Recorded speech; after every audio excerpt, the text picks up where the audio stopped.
Now at 5, graduation season is here, and it's more than those just graduating high school and college. Plus, how the Joplin Habitat for Humanity is encouraging community volunteers, and President Trump's budget bill hits a major setback in the House. I'm Erica Brown on Capitol Hill with more on the demands from Republicans who blocked the legislation. The 4 states' most watched news starts now. A man is in custody as a pursuit with police crosses state lines. This is KOAM News at 5. I'm Anthony Saviello. Yesterday, Cherokee County Police were notified of a pursuit entering their jurisdiction from Joplin when Joplin police were in pursuit of a motorcycle for traffic violations. The motorcycle entered Cherokee County and encountered Cherokee County law enforcement on the 8000 block of Southeast Star. The motorcycle continued to flee but failed to navigate a turn on Southeast 80th and Star Road. After fleeing on foot, the suspect was captured. 42-year-old James Coley of Joplin, Missouri, was transported to the Cherokee County Jail where he was booked for theft, possession of controlled substance, possession of drug paraphernalia, fleeing or eluding a law enforcement officer, and multiple traffic charges.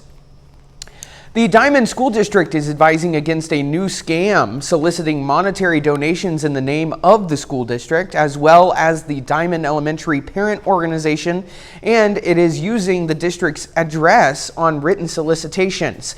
The district warns that the solicitations have not been authorized by the district. People have also been told that the district has not approved a summer reading program and has not authorized the solicitation of financial donations for that summer reading program. The Newton County Sheriff's Office has become involved in the situation, and anyone with information should reach out to the Sheriff's Office. Let's go ahead and check in with Chief Meteorologist Doug Hetty. Well, of course, a few scattered thunderstorms earlier this morning, but most of the day has been pretty good. Most of Saturday looks pretty good, but we are going to get some thunderstorms in here Saturday night. Some of those could be a little bit stronger, maybe teeter on severe. So we'll start the day Sunday with storms and then a severe threat Sunday evening. A lot of question marks because we got to get through the cap. So that's a big question.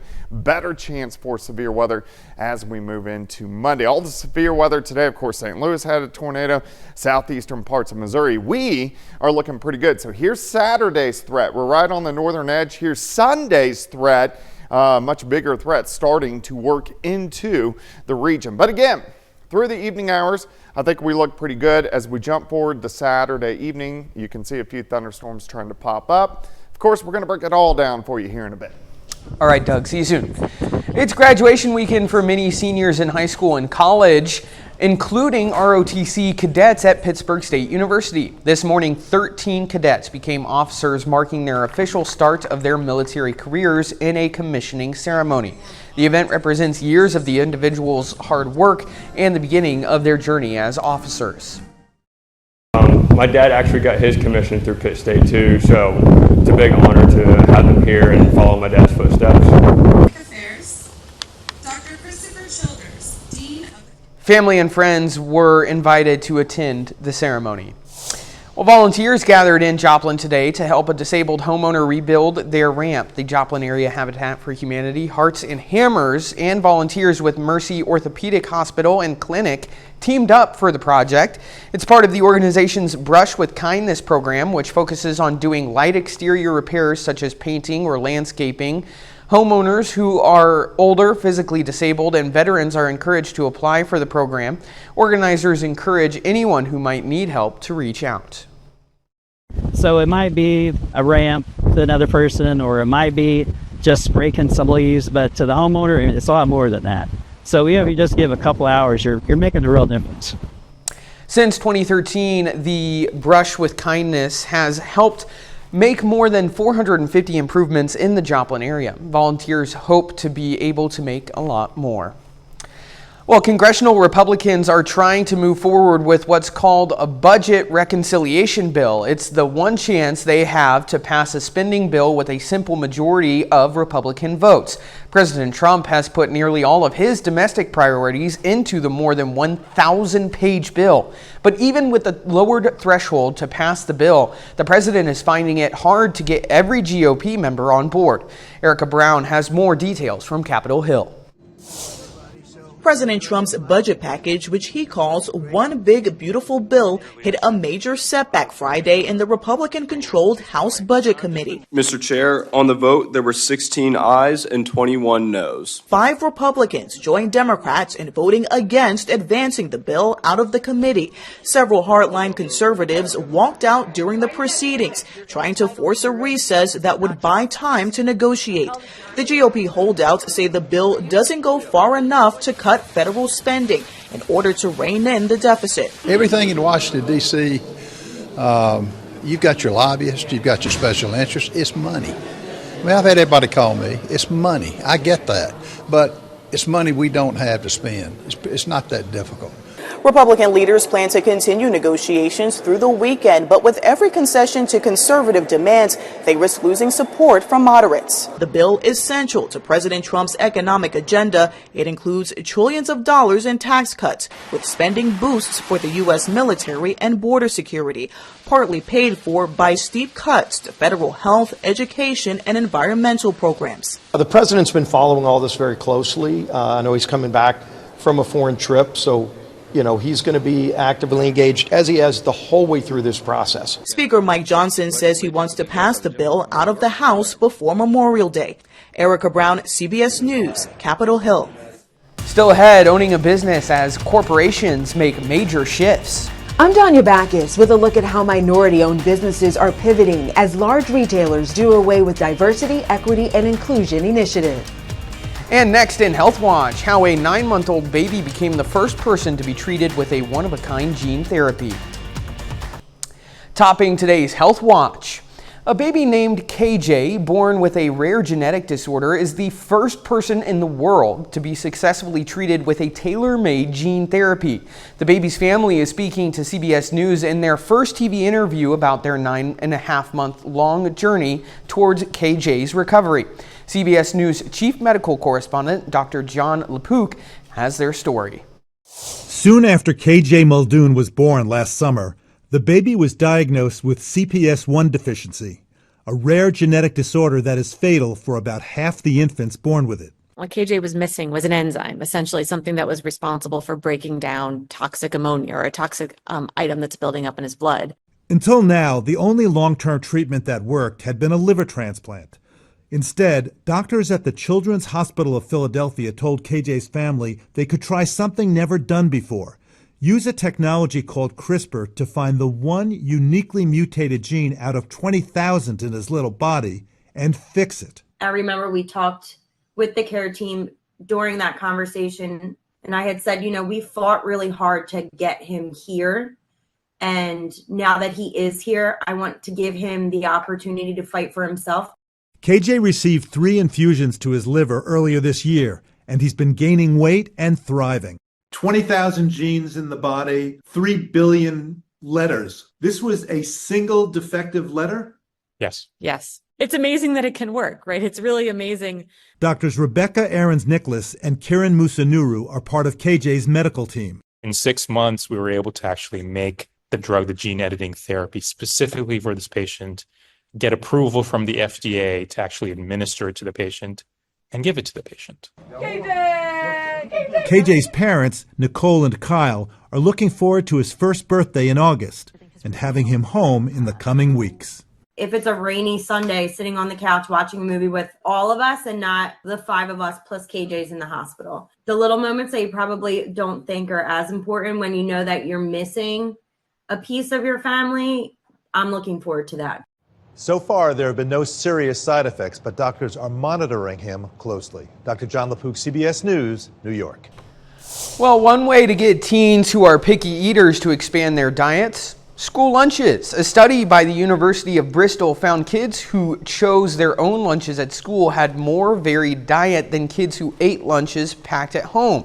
The data also showed that kids who were picky eaters as toddlers often stayed picky into their teen years. That's a look at today's health news. A little later, we'll talk about the scams to look out for when it comes to graduation. Plus, we have a lot of severe threats moving in this weekend. I'm going to break it down coming up.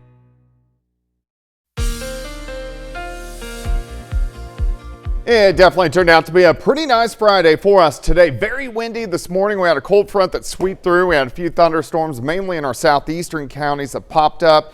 They've all worked east, but have produced numerous tornadoes over the past several hours across central eastern Missouri, now pushing into Illinois and Indiana, all due to this monster upper level low across the northern plains. But we aren't worried with that. We're worried about this.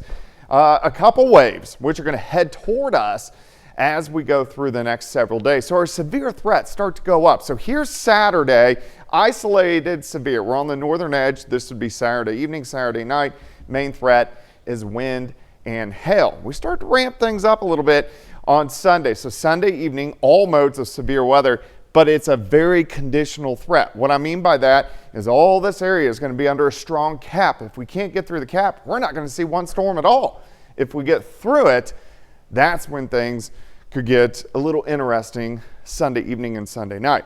All right, let me walk you through the weekend. We got another severe threat Monday. We got to talk about that as well. Mid-50s to start. A northerly wind throughout the day. Warm front sets up southern counties. Here's 5 p.m. near 80. 6, 7, 8 p.m. some thunderstorms pop up. Most likely not severe. If they were, so this 7, 8 p.m. we're looking at large hail. Then as we go through the night, there's some indications that we could get a big complex that develops and drives through. If anything was severe here, it would be wind and hail. So we'll most likely start Sunday morning with showers and thunderstorms. Then we go to Sunday afternoon. Remember, I was talking about the cap. Most likely area for that cap to break out east of Wichita, which would drive storms into southeastern Kansas. If these can form, they will most likely rotate. So we want to watch that Sunday evening as they continue to push through all the way into Monday morning. And then on Monday, we do it again, but more widespread. So let's look at Monday. Pretty good threat. Severe weather, Kansas, Missouri, Oklahoma, and Arkansas, all the way down through eastern parts of Arkansas. So let's go ahead, or eastern parts of Oklahoma. Let's go into Monday. So starting with some showers and thunderstorms. The dry line's a little bit closer to us. It's right in our western counties. Showers and thunderstorms should erupt on top of us. And again, a strong to severe threat across the region. Thunderstorms into Tuesday morning, and then by Tuesday afternoon, that severe threat should push to our east, which is great news. Let's go outside. Great shot, indigo sky. If you want to get outside this evening, it looks fantastic. We're sitting into lower 80s right now through the evening hours. Slide back through the 70s into the 60s, eventually into the mid 50s, and we'll be into the 80s over the weekend. But of course, we have those threats for strong to severe thunderstorms as we go through the next couple days. So that's why I'm going to make alert day Sunday and Monday. Even though Sunday's a conditional threat, it's definitely there. Monday, probably a little higher threat for severe weather. Morning storms Tuesday, and then we cool down. I mean, like cool. Sure. Like 64 for a high by the middle of next week. Yeah, you get a double-edged sword of hot temperatures and storms at the same time. Yeah. All right. Thanks, Doug. Coming up, how Disneyland is celebrating its 70th. Topping today's Consumer Watch, some minority-owned businesses are rethinking their sales and marketing strategies in the wake of diversity, equity, and inclusion rollbacks. CBS's Danya Backus introduces us to one Black-owned small business that still sees room to make a big impact. We have artists that do anime. We have artists that do abstract. At Texas-based Puzzles of Color, they've gotten good at putting all the pieces together. We're really confident in that what we're offering is something that is needed and enjoyed on the market. Erica Chambers co-founded Puzzles of Color with her brother in 2020, and their business took off during COVID. We have artists that have reached out to us. Sales of their vibrant art-based puzzles moved from word of mouth all the way up to major retailers like Nordstrom and Macy's. While Chambers says she hasn't lost a contract in the rollback of diversity, equity, and inclusion initiatives, she is shifting focus. Let's keep that energy with all of these smaller retailers as opposed to spending all of our time focusing on a big store. Big stores are the focus for the 15% pledge. The nonprofit works with major retailers to commit at least 15% of their shelf space to Black-owned brands. You're only going to succeed at a retailer if you have an incredible product. Founder Aurora James has helped 800 Black-owned businesses gain access to store shelves and says so far no pledge taker has backed out. We have to double down on the companies that really want to do the work, and also the consumers. There are so many consumers right now who are working so hard for every single dollar that they earn, and they are saying, I only want to spend this money where I believe in what this company is doing. We're quick on our feet, and we know how to pivot and adjust. Chambers hired an assistant to help manage her increased communication with smaller retailers so Puzzles of Color can continue to hold space in the marketplace. Danya Backus, CBS News, Richardson, Texas. Well, the Better Business Bureau is warning against potential scams targeting people during graduation season. As many graduates start to navigate a new chapter in their lives, it is a prime time for scammers to start reaching out. One of the most common ways scammers target college graduates is with fake loan forgiveness opportunities. You may receive an unsolicited email, phone call, or text message stating that you can qualify for lowered payments through a debt relief or debt forgiveness program. For those looking for a job, scammers may offer recent graduates high-paying, remote, and easy entry-level jobs shortly after a very brief interview process. They may offer you the job on the spot and may ask for your personal information, including your bank account and social security number. Consumers are telling us about are typically things that are affecting college graduates. So, for example, student loan forgiveness scams. Now, that can be a new graduate or someone who's been out for a while, because a lot of loans were put on pause since 2020, and only now are they being asked to pay, and in some cases going into active collection. So scammers will try to get in there, offer promises of easy, fast debt consolidation for a fee, only to take the money and do absolutely nothing to help that student out. You are encouraged to research jobs and make sure that the loans you are paying are from your loan provider. Americans aren't feeling very optimistic these days. That's according to the University of Michigan's closely watched Consumer Sentiment Index. It fell 2.7% in the first part of this month. The preliminary reading of 50.8 is a near record low. The survey period for the preliminary report ended May 13th. President Donald Trump's steep tariffs and other policy moves have stoked recession fears and sent sentiment readings south every month this year. However, economists predict that sentiment could improve later this month. They forecast a reading of 55, according to estimates by FactSet. A final look at the forecast next. Up next on the CBS Evening News, a look into how people are preparing for hurricane season. Then on KOAM News at 6, we'll talk about what the year for agriculture in Missouri could look like. Plus, we'll have more on how the Joplin Habitat for Humanity is working to encourage people to help their community. And we'll take you to a pinning for nurses at Pitt State. Stay with us for the CBS Evening News and then KOAM News at 6.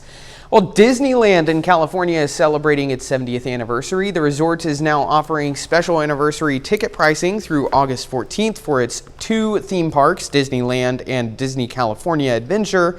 A 3-day adult ticket package is now available for just $360, down from the normal price of $415. The visits do not have to be consecutive, but park reservations are required. Disneyland is also offering a similar 4-day adult ticket deal for $400. Sounds like I may have to surprise my wife with a Disney trip or something like that. You know, my parents took me to Disney World in Orlando when I was in 5th grade. I thought it was miserable. I'm not a Disney person. Not a popular, opinion, but I can understand. For sure. Now, if I would have got a tour of the Weather Channel, that would have been pretty cool. All right, 80 tomorrow. Some evening and overnight thunderstorms. Alert day Sunday and Monday due to our increasing severe threat on those 2 days. And you're probably going to get a tan while you're at it, too. There you go. Thanks for joining us. CBS Evening News is next. We'll see you right back here at 6.